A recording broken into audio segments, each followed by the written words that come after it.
बिस्मिल्लाहिर्रहमानिर्रहीम। आज हम डिस्कस करेंगे एंगुलर वेलोसिटी। अब कल हमने ये देखा था कि एंगुलर डिस्प्लेसमेंट जो होता है बेसिकली जब एक बॉडी जो है वो रोटेट करती है सर्कल में, तो उसका जो रेडियाई बनता है, जितना एंगल स्वीप होता है उसका रेडियाई का, और वो एंगल जो बनता है सेंटर के ऊपर, रेडियस जो एंगल बनाते हैं सेंटर के ऊपर, वो एंगुलर डिस्प्लेसमेंट कहलाता है। अब हम ये देखना चाहते हैं कि एक ऑब्जेक्ट जो है कितना फास्टली या कितना स्लोली रोटेट कर रहा है। तो जाहिर है इसमें हम क्या करेंगे कि डिस्प्लेसमेंट को कोरिलेट कर देंगे टाइम के साथ। यानी कि अगर एक ऑब्जेक्ट जो रोटेट कर रहा है तो उसने ये सेंटर है, सेंटर पे जो एंगल बनाया है ये पॉइंट कह लेंगे P1 है, ये पॉइंट कह लेंगे P2 है, ये एंगल डेल्टा थीटा है, और P1 से P2 तक उसको जाने में जो टाइम लगा है वो डेल्टा टी के बराबर है। अब अगर यहां से यहां तक ये जाने में ज्यादा वक्त लगाता है तो इसका मतलब ये होगा कि डेल्टा थीटा जो है उसकी जो मैग्नीट्यूड है वो ज्यादा टाइम लेगी, यानी कि यहां से लेकर यहां तक ये जो एंगल स्वीप होगा उसको टाइम ज्यादा लगेगा। तो हम कहते हैं कि ये बॉडी जो है वो स्लोअर मूव कर रही है, स्लोअर रोटेट कर रही है। और अगर ये ऑब्जेक्ट जो है यहां से लेकर यहां तक पहुंचने में थोड़ा टाइम लगाता है तो हम कहते हैं फास्टर। तो जाहिर है टाइम थोड़ा लगेगा, डिस्प्लेसमेंट एंगुलर डिस्प्लेसमेंट उतना ही है, इसका मतलब उसकी वेलोसिटी जो है वो ज्यादा है, एंगुलर वेलोसिटी ज्यादा है। तो इसलिए हम एंगुलर वेलोसिटी को डिफाइन करते हैं the time rate of change in angular displacement। Angular displacement में जो चेंज आती है सिंपल कह सकते हैं कि time rate of angular displacement वो कहलाएगी एंगुलर वेलोसिटी। एंगुलर वेलोसिटी, अब एंगुलर वेलोसिटी को आमतौर पर ओमेगा से शुरू किया जाता है। तो ओमेगा किसके बराबर होगा?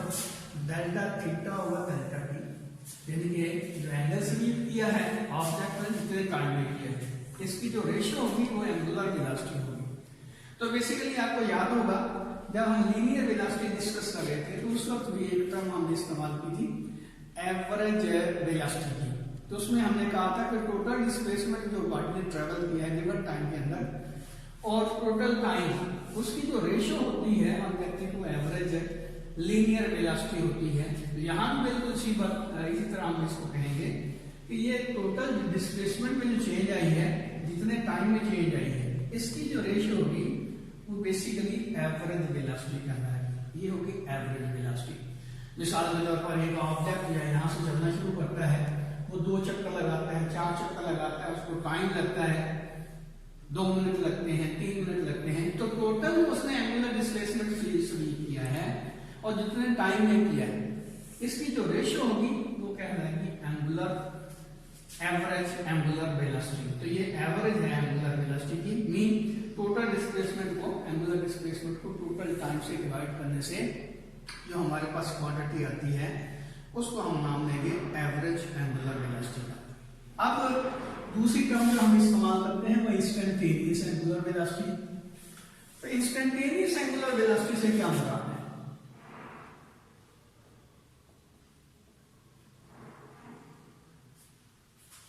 एंगुलर वेलोसिटी तो किसी पर्टिकुलर टाइम के अंदर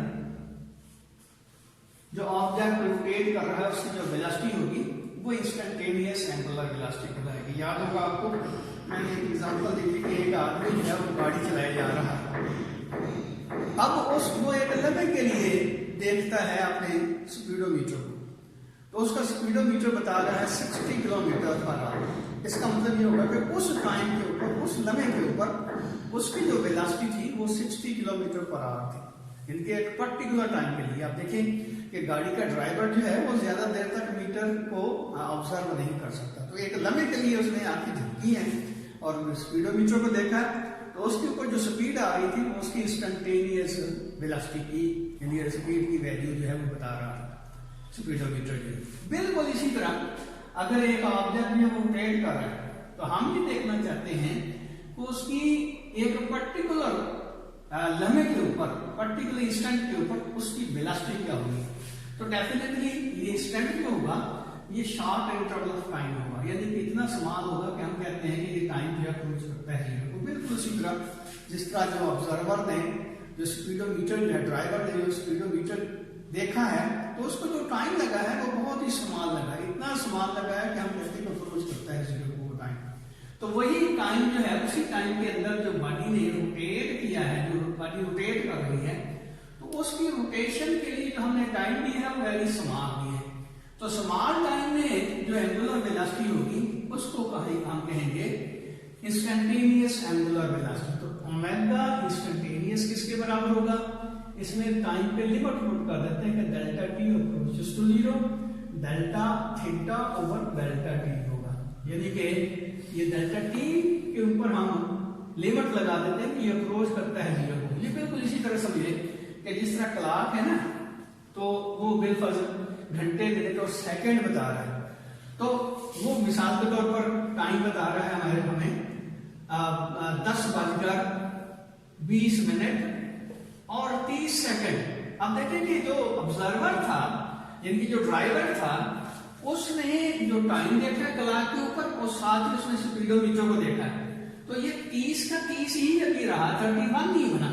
इसका मतलब यह कि इस टाइम के ऊपर 10:20 और 30 सेकंड के ऊपर जो उसकी वेलोसिटी होगी वो उसकी इंस्टेंटेनियस वेलोसिटी कहलाएगी। बिल्कुल इसी तरह अगर एक ऑब्जेक्ट जो रोटेट कर रहा है तो उसकी रोटेशन के दौरान एक बहुत ही समान टाइम के लिए, ये देखिए हालांकि ये हमारा टाइम जो है वो तो चलता जा रहा है, लेकिन क्लॉक जो है वो 1 सेकंड तक 30 पे ही रुका रहेगा, यानी कि 10:20 और 30 सेकंड, ये 1 सेकंड तक 30 पे ही रुका रहेगा।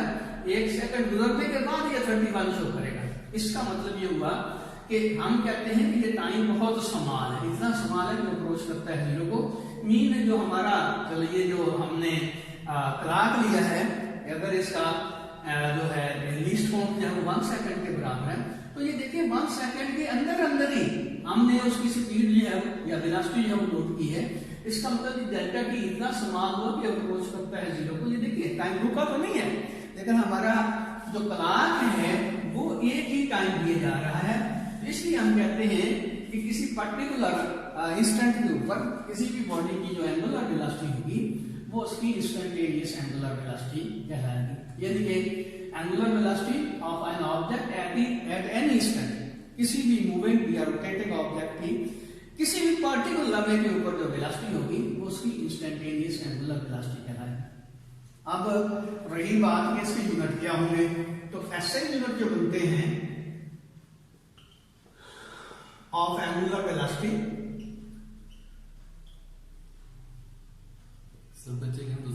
ऐसे यूनिट जो होंगे एंगुलर वेलोसिटी के वो किस तरह निकालेंगे। ये देखिए हमने कहा था कि थीटा जो है एंगुलर डिस्प्लेसमेंट जो है उसके ऐसे यूनिट है रेडियन।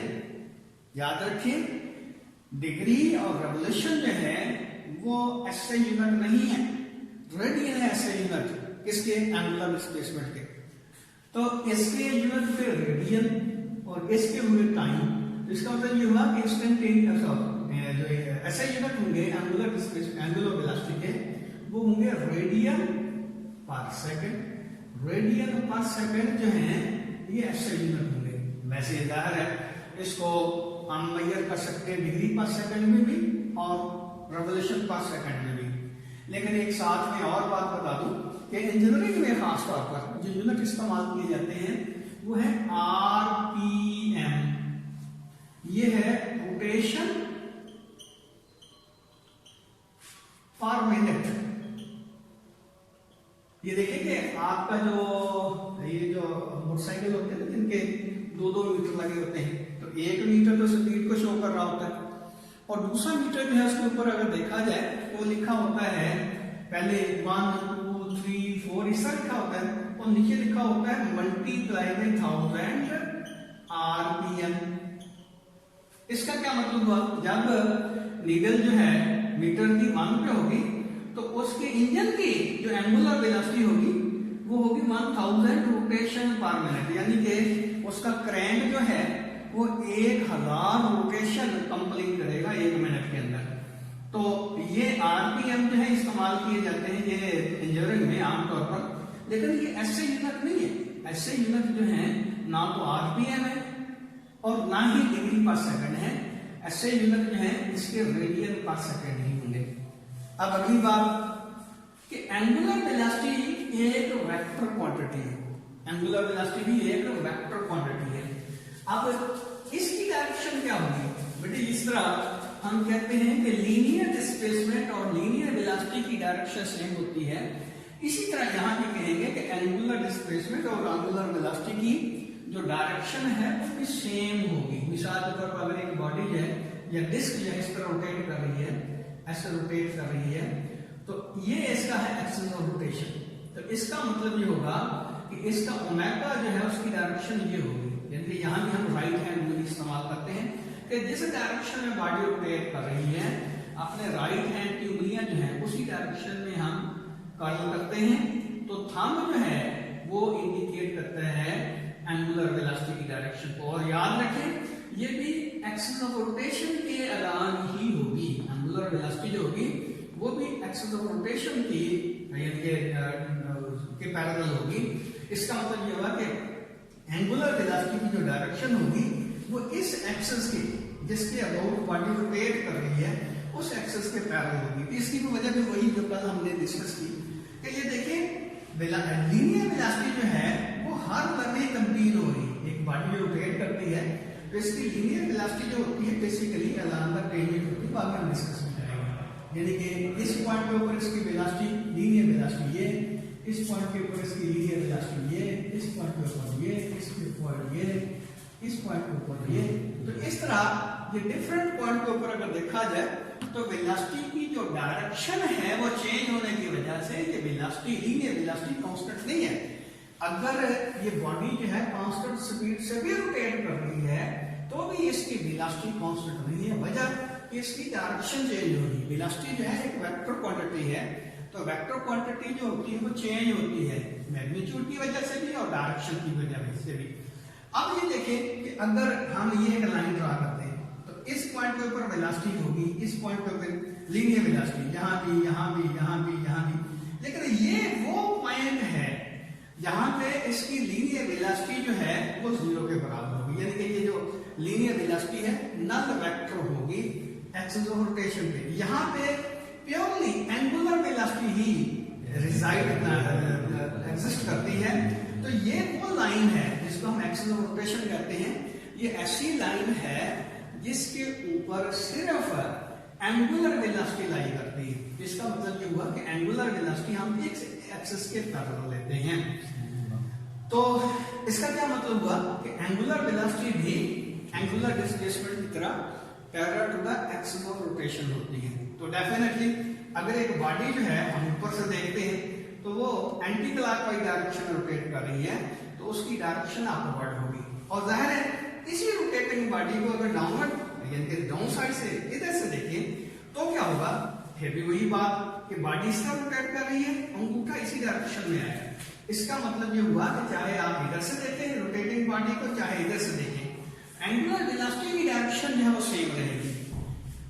और अगली बात इसमें ये देखें, कल भी मैं बता रहा था कि जब हम इसको ऊपर से देखते हैं तो इसकी जो अपना रोटेशन है वो होगी एंटी क्लॉकवाइज। नीचे से देखेंगे तो वो होगी क्लॉकवाइज।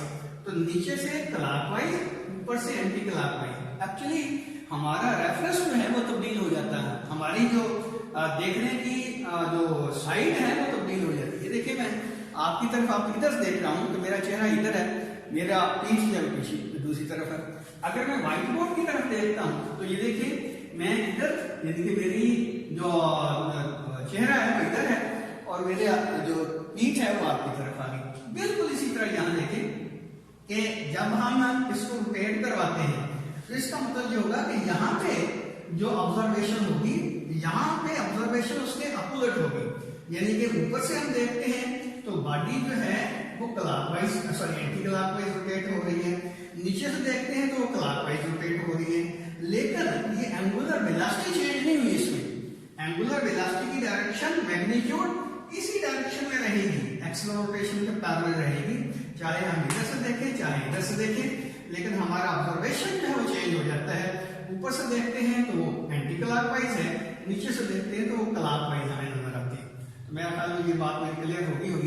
अच्छा, अगली बात इसमें ये देखें कि जो हमारा ये इसकी एंगुलर वेलोसिटी है, अगर तो मैंने कहा ना कि इस तरह ऊपर से देखते हैं तो इसकी जो एंगुलर वेलोसिटी है वो पॉजिटिव होगी, अपवर्ड डायरेक्शन में जो ले रहे हैं हम, तो ये बॉडी जो है रोटेट कर रही है एंटी क्लॉकवाइज डायरेक्शन में। अगर ये क्लॉकवाइज डायरेक्शन में रोटेट करें, यानी ऊपर से हम देखते हैं तो इसकी रोटेशन कुछ यूं लगती है हमें जैसे ये बॉडी जो है क्लॉकवाइज डायरेक्शन में रोटेट कर रही है, ऐसे इस डायरेक्शन में ऐसे रोटेट कर रही है। तो क्या होगा ये देखिए, अब फिर इस डायरेक्शन में हम राइट हैंड की उंगलियां है उसको रोटेट करते हैं और ये इसका एक्सिस ऑफ रोटेशन है ये, तो इसका ओमेगा जो है वो डाउनवर्ड होगा। क्यों बोला कि हमारा थंब जो है वो डाउनवर्ड जा रहा है, ये देखिए इस तरह रोटेट कर रहे हैं, थंब डाउनवर्ड जा रहा है। अब ऊपर से हम देखते हैं तो ये क्लॉकवाइज डायरेक्शन में, लेकिन नीचे से देखते हैं तो क्या है वो एंटी क्लॉकवाइज डायरेक्शन में होगा। इसका मतलब ये होगा कि यहां से जो एंगुलर वेलोसिटी की डायरेक्शन डाउनवर्ड है तो यहां भी डाउनवर्ड ही होगी। कैसे, ये देखिए, ये नीचे से देखेंगे तो इस तरह रोटेट कर रही है, यानी कि हमारी जो वेलोसिटी होगी वो रोटेटिंग बॉडी से अवे जा रही है, यहाँ रोटेटिंग बॉडी की तरफ जा रहा है, यानी कि इसकी डायरेक्शन है नीचे की तरफ जा रही है। तो आप देखेंगे ओमेगा तब्दील नहीं हुआ, बॉडी रोटेट हो रही है, ओमेगा तब्दील नहीं हुआ, ना उसकी मैग्नीट्यूड ना उसकी डायरेक्शन। लेकिन जब ऊपर से देखेंगे तो ये रोटेट हो रही है क्लॉकवाइज, नीचे से देखेंगे तो वो एंटी क्लॉकवाइज। क्यों, हमारा रुख जो है तब्दील हो गया, पहले हम ऊपर से देख रहे थे इस तरह, अब हम नीचे से देख रहे हैं इस तरह, तो हमारा रुख तब्दील होने की वजह से इसको इसकी जो रोटेशन है हमें उल्टी नजर आएगी। तो बहरहाल ये वो पॉइंट थे जो आपको मुस्तकबिल में भी यानी फायदा देंगे कि अगर एक बॉडी जो है रोटेट कर रही है तो एक तरफ से देखेंगे तो clockwise direction anti clockwise direction में रोटेट करती है, दूसरी तरफ से देखेंगे तो वो क्लॉकवाइज डायरेक्शन में रोटेट करेगी, लेकिन उसकी वजह से ना एंगुलर डिस्प्लेसमेंट की डायरेक्शन चेंज होगी ना एंगुलर वेलोसिटी की डायरेक्शन चेंज होगी। अच्छा, ये मैं बता रहा था कि रोटेशन पर मिनट जो है इसके ऐसे यूनिट है, सॉरी इसके इंजीनियरिंग के यूनिट है, लेकिन रेडियन पर सेकंड जो है इसके ऐसे यूनिट है। आप ये देखें रोटेशन पर मिनट को आप रेडियन पर सेकंड में भी मैं अपना कन्वर्ट कर सकते हैं। कैसे कर सकते हैं, वैसे तो ये आगे इंशाल्लाह जो न्यूमेरिकल आएंगे उस वक्त हम डिस्कस करेंगे। तो एक रोटेशन में रेडियन की तादाद होती है, एक रोटेशन में रेडियन जो है 2 पाई रेडियन के बराबर होगी, 1 रोटेशन जो है 2 पाई रेडियन के बराबर, और 1 मिनट किसके बराबर होता है 60 सेकंड के। इसका मतलब ये हुआ कि अगर रेडियन पर सेकंड और आरपीएम के दरमियान रिलेशन कायम करना चाहते हैं तो उसका क्या बनेगा, ये देखिए 2 पाई रेडियन पर 60 सेकंड, इसको हम कह सकते हैं पाई बाई 30 रेडियन पर सेकंड। इसका मतलब यह है कि 1 आरपीएम जो होते हैं पाई बाई 30 रेडियन पर सेकंड के इक्वल होंगे।